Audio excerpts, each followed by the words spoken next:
Hello, youngsters. Praise God. Do you know a new sun and earth is going to form in the universe? Yes, exactly. Cosmology ప్రకారం universal విశ్వంలో ఒక అధ్యయనం జరుగుతూ ఉంది.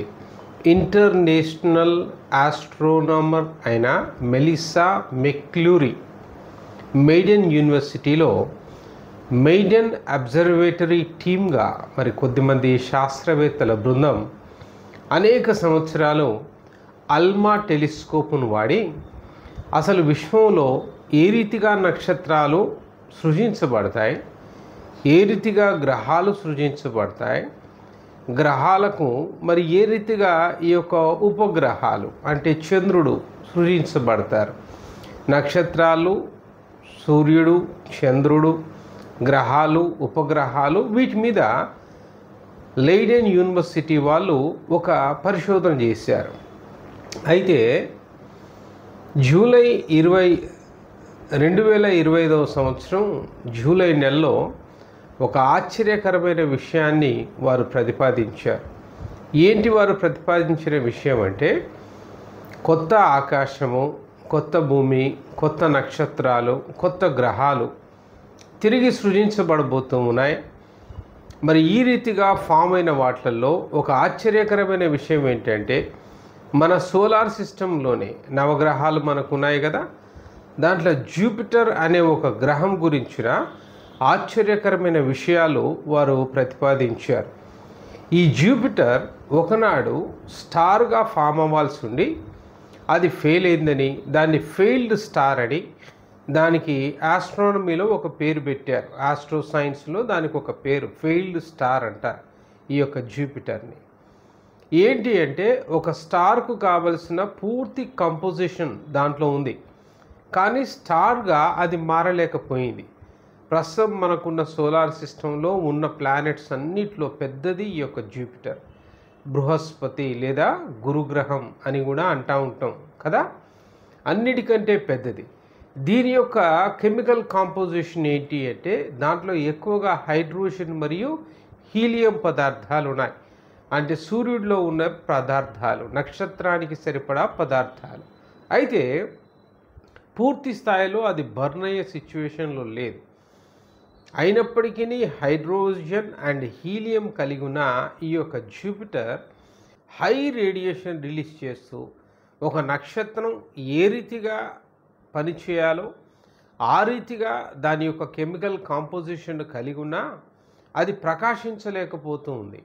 అయితే ఆ యొక్క హై రేడియేషన్ ఇలానే కంటిన్యూ అవుతూ ఖచ్చితంగా ఏదో ఒక దినాన మరి చుట్టూ ఉన్న గ్రహాలది ఆకర్షించుకొని తిరిగి అది ఒక నక్షత్రంగా మరి మారే ఒక అవకాశం ఉంది అని ఈ యొక్క మెలిసా మెక్లూరీ అనే శాస్త్రవేత్త వారి యొక్క లెయిడెన్ యూనివర్సిటీ అబ్జర్వేటరీ బృందం అంతా కూడా ఒక ఆశ్చర్యకరమైన విషయాన్ని ప్రపంచానికి తెలియజేసింది.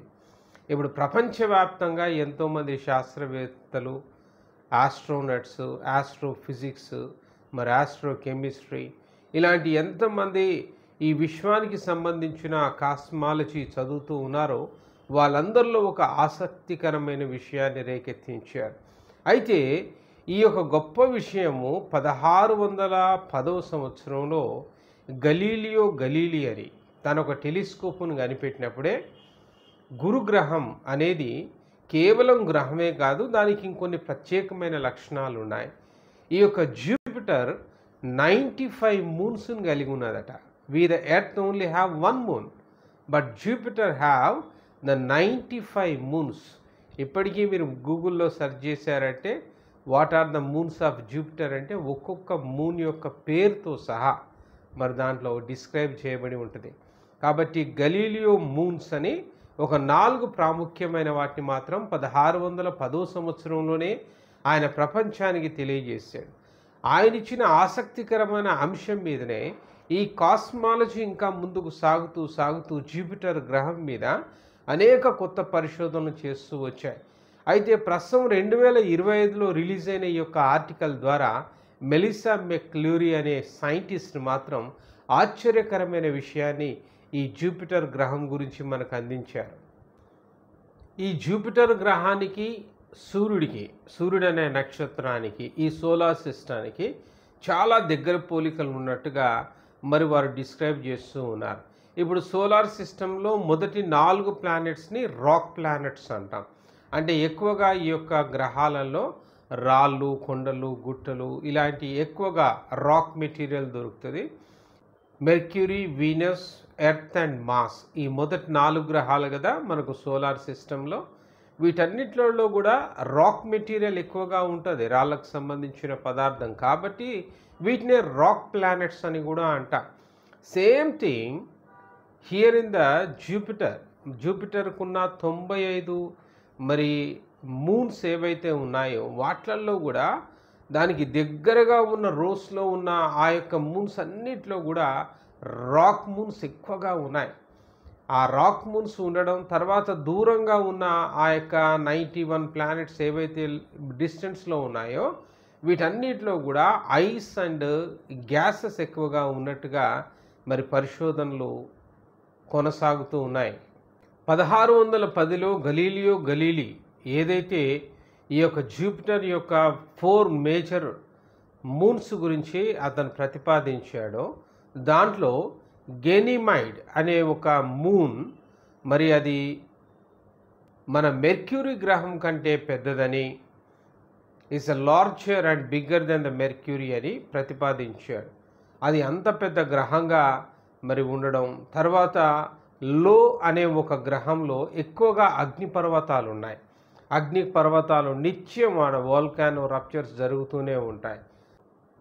మరి గలీలియో ప్రతిపాదించిన మరొక మూన్ యూరోపాలో ఇప్పటికీ వాటర్ రిసోర్సెస్ ఉన్నాయి. ఇంకా సముద్రాల లాగానే జలాలు ప్రవహిస్తూ ఉంటాయి. అవి ఇంకా కంటిన్యూయస్ ప్రాసెస్ అలానే జరిగి ఆ జలాల్లో జీవం పుట్టింది అంటే it will become another earth. మళ్ళా అక్కడ ఇంకొక భూమి అది ప్రతిపాదించబడుతుంది. మరి దేవుడు సృష్టించాలనుకున్న ఆ నూతన భూమి మరి అక్కడి నుంచే ప్రారంభం కావచ్చు. కాబట్టి మరి గలీలీ ప్రపంచానికి ఆశ్చర్యకరమైన విప్లవాత్మక విషయాలను ఆయన తెలియజేశాడు. అయితే ఈ ఆస్ట్రోఫిజిక్స్లో నుంచి ఇంకా ఈరోజు అడ్వాన్స్డ్ టెక్నాలజీ ద్వారా మన శాస్త్రవేత్తలు అనేక కొత్త విషయాలు మనకు అందిస్తూ ఉన్నారు. ఆస్ట్రో సైన్స్ ప్రకారం సన్ యొక్క లైఫ్ స్పాన్ 5 బిలియన్ ఇయర్స్గా ఇవ్వబడ్డది. అది అసలు ఎప్పుడు ప్రారంభమైందో మనకు తెలియదు.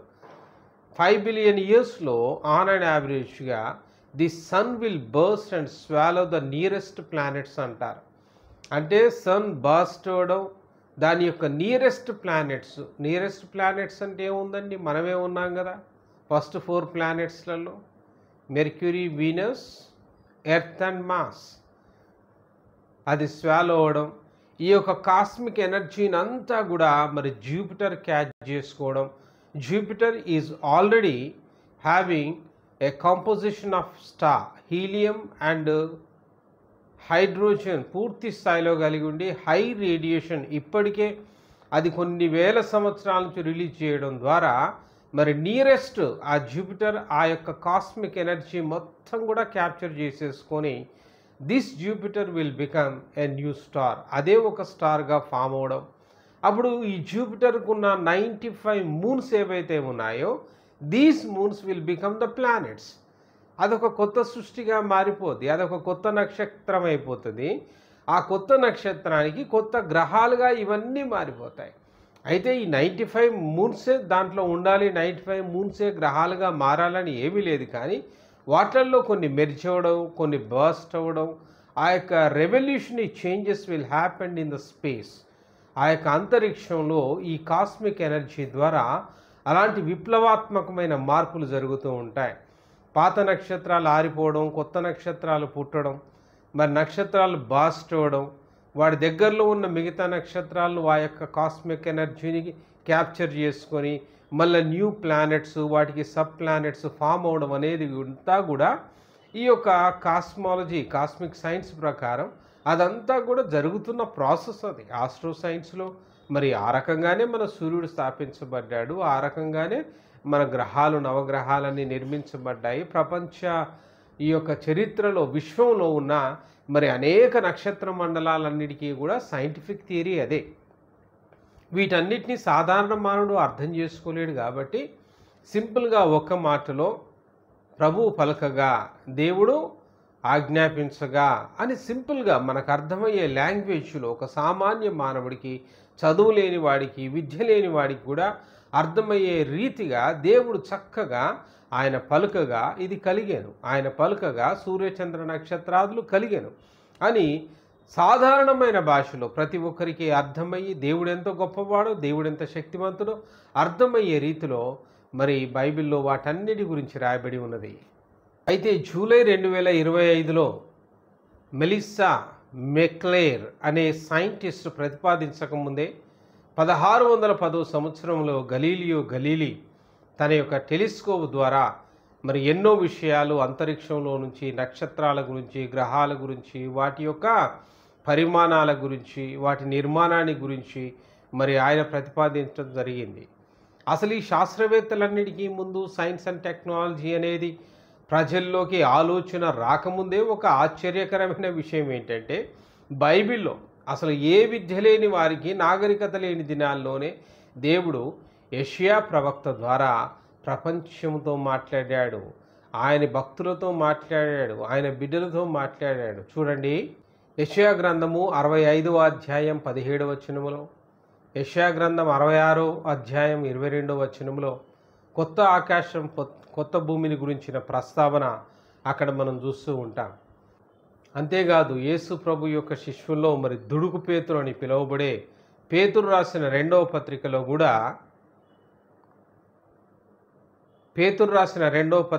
కూడా 3వ అధ్యాయం 13వ వచనంలో కొత్త ఆకాశం, కొత్త భూమిని గురించిన ప్రస్తావన ఉన్నది. పద్మాసు ద్వీపంలో యోహాన్ అనే భక్తుడు యేసుక్రీస్తు ప్రభు యొక్క స్వరూప దర్శనాన్ని చూసి, పరలోక దర్శనాలన్నింటినీ చూసినప్పుడు కూడా, ఆయన ప్రత్యక్షత గ్రంథమైన ప్రకటన రాసినప్పుడు కూడా ప్రకటన గ్రంథంలో అనేకమైన విషయాలు ఆయన తెలియజేస్తూ ఉంటాడు. ప్రకటన గ్రంథం 21వ అధ్యాయం 1వ వచనంలో కూడా మనకు ఈ యొక్క కొత్త ఆకాశము, కొత్త భూమి యొక్క నిర్మాణాన్ని గురించి రాయబడి ఉంటుంది. కాబట్టి మై డియర్ యంగ్స్టర్స్, ఈ యొక్క వీడియో చూస్తున్న ప్రతి ఒక్కరికి కూడా ఎప్పుడు నేను తెలియజేసే ఒక సమాచారం ఏంటంటే, Bible is always such a valuable book. దాంట్లో science and technology, astro science, astro physics, astro chemistry, అసలు దాంట్లో లేని సబ్జెక్టు లేదు. దాన్ని నమ్ముట నీ వలనైతే నమ్మువానికి సమస్తము సాధ్యమని ఉట్టిగా అనలే. కాబట్టి విశ్వాసం ద్వారా నమ్మి దేవుడు ఎంతో గొప్పవాడు. మరి కొంతమంది ఆ నమ్మకం, విశ్వాసం మీద ఆధారపడుతుంటే మరికొద్దిమంది పరిశోధనలు చేసి శాస్త్రవేత్తలుగా ప్రపంచానికి బైబిల్లో ఉన్న అనేక సత్యాలని, అనేక విషయాలను అందించడం మరి ఆశ్చర్యకరమైన విషయం. కాబట్టి క్రీస్తునందు ప్రియులారా, దేవుడు ప్రతిపాదించినట్లుగా కొత్త ఆకాశం వస్తుంది, కొత్త భూమి వస్తుంది, విశ్వంలో అనేక మార్పులు వస్తాయి. వాటి కాలమందు అవన్నీ కూడా జరుగుతాయి. బైబిల్లో రాయబడ్డ ఏ అక్షరం, ఏ పదం కూడా అబద్ధము కాదు, కల్పితము కాదు. కాబట్టి జాగ్రత్తగా మనసులో పెట్టుకోండి, సిద్ధపడండి. మన మరణం ఎప్పుడో మనకు తెలియదు, మనం ఏ సమయంలో మన శ్వాస ముగుస్తుందో మనకు తెలియదు. పరలోకము నిజం, నరకం నిజం. The hell and heaven are true, nobody can escape that. దానికోసం సిద్ధపడదాం. అప్పటి వరకు మనం బ్రతికుండగా ఇప్పటిదా సంగతి అని ధైర్యంగా ఉండబాకు. అప్పటి వరకు బ్రతికుండడం గురించి నేను మాట్లాడట్లేదు. అసలు ఈ రాత్రి సడన్గా మన ప్రాణం పోతే, రక్షణ లేకుండా, యేసును నమ్మకుండా, యేసు క్రీస్తును రక్షకుడిగా అంగీకరించకుండా ఎక్కడికి పోతావు? ఈ రాత్రి నీ యొక్క జీవితపు ఆఖరి గడియలు ముగిస్తే, ఆఖరి శ్వాస ముగిస్తే నీ అంతమేంటి?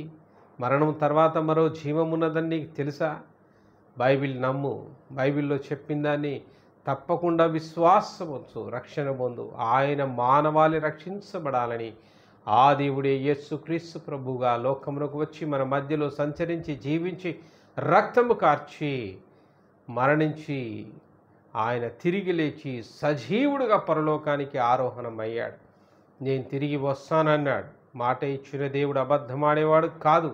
ఆయన తిరిగి వచ్చాడు. ఆయన రాకడ సత్యం. మనందరం కూడా అప్పటి వరకు బ్రతికుంటే క్షణంలో మారిపోతాం, చనిపోతే సమాధులు తెరవబడి లేపబడతాం. ఆయన ముందు అందరం కూడా నిలబడతాం. మనందరం 1000 ఏళ్ల కాలము దేవునితో పాటు రాజ్యం వెళ్తాం. ఆ తర్వాత నూతన ఆకాశము, నూతన భూమి ఏదైతే దేవుడు ప్రతిపాదించాడో విశ్వంలో అనేకమైన మార్పులు వచ్చి నీతియుగముగా దేవునితో నీతి రాజ్యంలో జీవిస్తాం. అట్టి కృపా తండ్రి అయిన దేవుడు మనందరికీ అనుగ్రహించునుగాక. ఆమేన్. All the best.